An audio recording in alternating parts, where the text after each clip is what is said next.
Hello বন্ধুরা, কেমন আছো সব? আশা করি অনেক ভালো আছো। এই যে সামনের দিকের কাজগুলো আজকে কমপ্লিট হলো।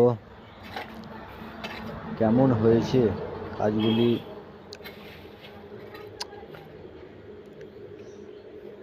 ভালো লাগলে লাইক কমেন্ট শেয়ার অবশ্যই করবে।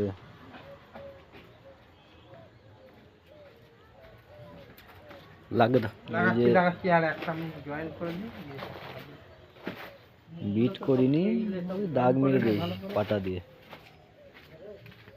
সেটগুলো ডেডোটা